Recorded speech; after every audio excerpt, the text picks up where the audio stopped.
li sadri wa yassir li amri wahlul 'uqdatam min lisani yafqahu qawli. Amma ba'du.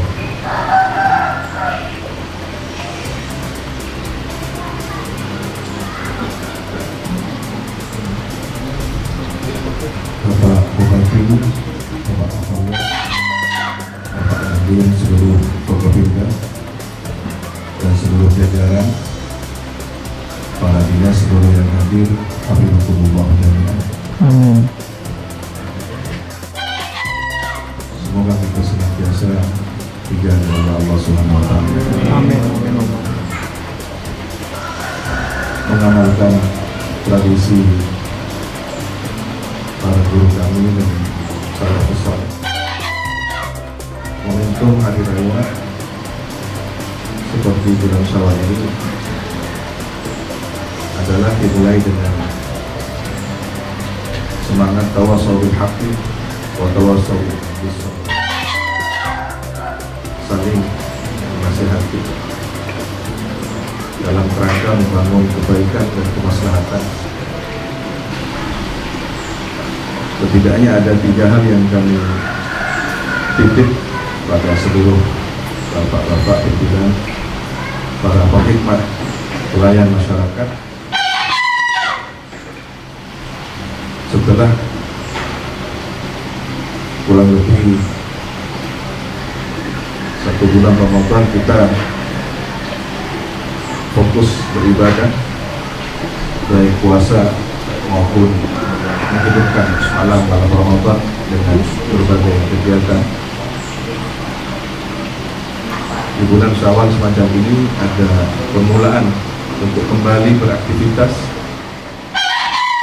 maka kami titip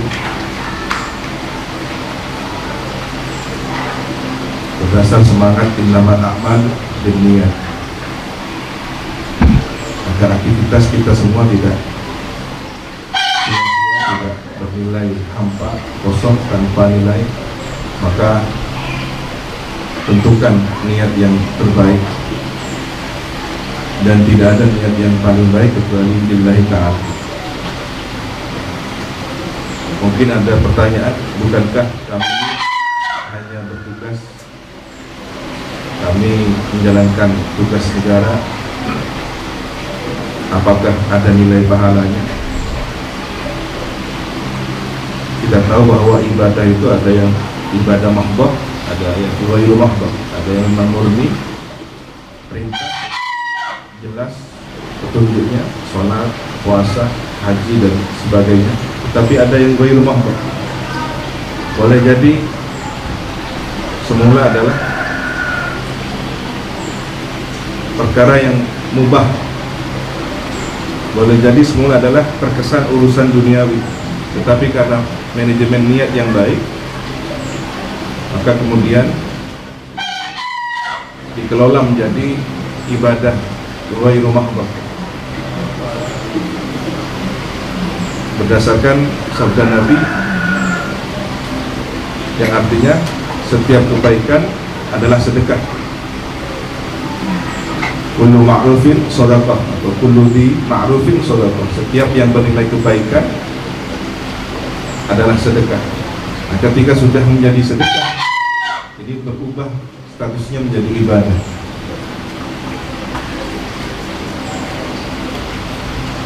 Termasuk diantaranya adalah membantu mempermudah urusan orang lain. Ada orang banyak dipilih oleh Allah sebagai kekasihnya, walinya, tetapi bukan dari semata-mata ibadah kewajiban. Yang wajib jelas, bukan kemudian meninggalkan yang wajib malah memilih yang sosial. Tidak ada seorang menjadi kekasih Allah meninggalkan yang wajib, sibuk dengan hal yang sosial.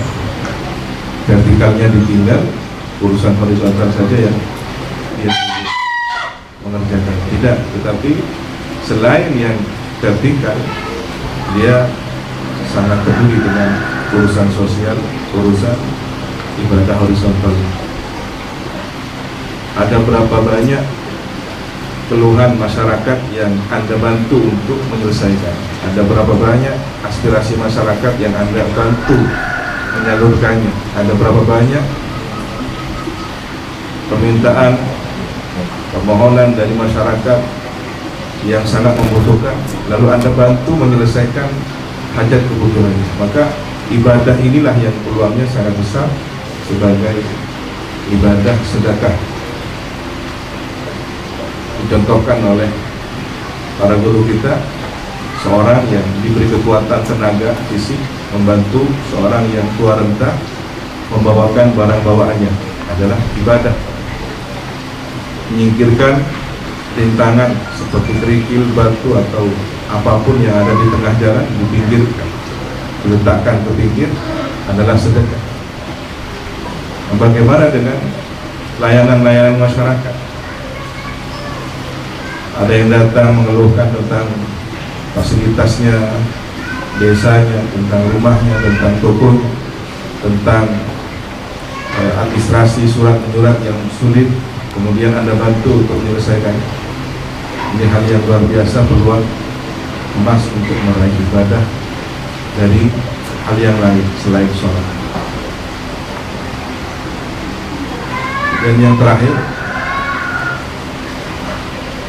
para ulama kita mengklasifikasi ibadah itu jadi 4. Yang pertama, ibadah i'tiqadiyah, ibadah yang bersifat keyakinan, seperti niat. Niat dalam wujud prakteknya lebih kepada keyakinan. Saya meyakini bahwa perbuatan saya ini adalah kebaikan. Nah, ini i'tiqadiyah. Contoh ibadah itu i'tiqadiyah selain niat adalah iman. Kita beriman sepanjang hayat, sepanjang usia kita, sampai kapanpun, ila insyaallah. Bahkan kita berharap mati dan hidup kembali membawa keimanan ini. Nah, ibadah yang sepanjang hayat dan dibawa mati hingga hidup kembali inilah bersifat i'tiqadiyah, keyakinan. Oleh karena itu, orang-orang yang beriman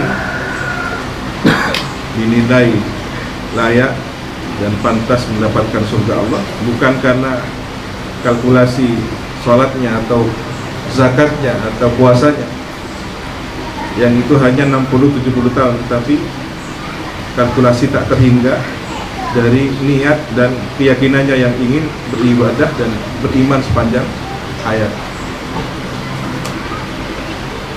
Yang kedua, ibadah qauliyah, ucapan, seperti membaca Quran, berdoa, berzikir, menasihati. Kalau kemudian petugas yang berkewajiban untuk amar ma'ruf nahi munkar, memerintahkan kewajiban, aturan, dan melarang hal-hal yang bersifat pelanggaran, ini adalah ibadah qauliyah. Konsekuensinya ketika kita diam, tidak menyampaikan amanat, kewajiban, maka konsekuensinya kita berarti meninggalkan ibadah qauliyah. Kemudian yang ketiga, ibadah fi'liyah. Yang boleh jadi ibadah fi'liyah ini bersinergi dengan ibadah i'tiqadiyah dan qauliyah, seperti sholat. Selain gerak, takbiratul ihram, rukuk, sujud, dan tolehan salam, sholat juga mengandung ibadah qauliyah seperti bacaan-bacaan yang ada di dalamnya, dan i'tiqadiyah, keyakinan adanya kewajiban perintah dan pahala dari konsekuensi ibadah. Secara umum, nasihat baik apapun adalah ibadah qauliyah. Bahkan hanya untuk mengingatkan agar tidak datang terlambat ke tempat tugas, tepat pada jam yang sudah ditentukan, ini adalah ibadah qauliyah yang jika kita rutinkan setiap hari pasti ada pahala. Kemudian yang terakhir adalah ibadah tafakkuriyah. Ketika kita bersama keluarga rekreasi, rihlah, tafakkur alam, ataupun pada saat kita menjalankan tugas di daerah-daerah terpencil, daerah-daerah yang sulit transportasi, sangat terbatas, lalu di puncak gunung ataupun di perairan, di lautan, kita merenung ciptaan Allah, kita melihat alam dan semacam, ingat penciptanya. Disitulah kemudian ada suatu proses perenungan ibadah yang disebut dengan tafakkur. Begitu juga seorang yang mencari rumusan-rumusan penyelesaian masalah, ada persoalan lalu lintas, lalu dicari solusinya dengan berpikir tafakkur, bagaimana solusi terbaik. Ada persoalan kedinasan, ada persoalan organisasi struktural di setiap dinas, di setiap departemen, di setiap lembaga, ada kaderisasi, ada evaluasi mungkin beberapa struktur yang tidak efektif, sehingga upaya meningkatkan layanan, ada pergantian, ada teguran, ada apresiasi. Semua ketika dijadikan sebuah proses renungan dan pemikiran, maka ini adalah ibadah tafakkuriyah jika niatnya lillahi ta'ala. Semoga tugas-tugas keseharian kita, terutama tugas para bapak yang ada di pemerintahan, ini dicatat oleh Allah Subhanahu wa taala sebagai ibadah, baik ibadah mahdoh maupun ghairu mahdoh, baik ibadah yang bersifat i'tiqadiyah, qauliyah, fi'liyah maupun tafakkuriyah. Dan semoga sisa usia kita ini semakin barokah. Amin. Dan penghujung dari kehidupan kita ini semoga kita husnul khatimah, membawa la ilaha illallah bersama rombongan bendera la ilaha illallah menuju surga Allah bersama Rasulullah ala hadhihi niyyah wa bi kulli niyatin salihah ila hadratin nabi. Al-Fatihah.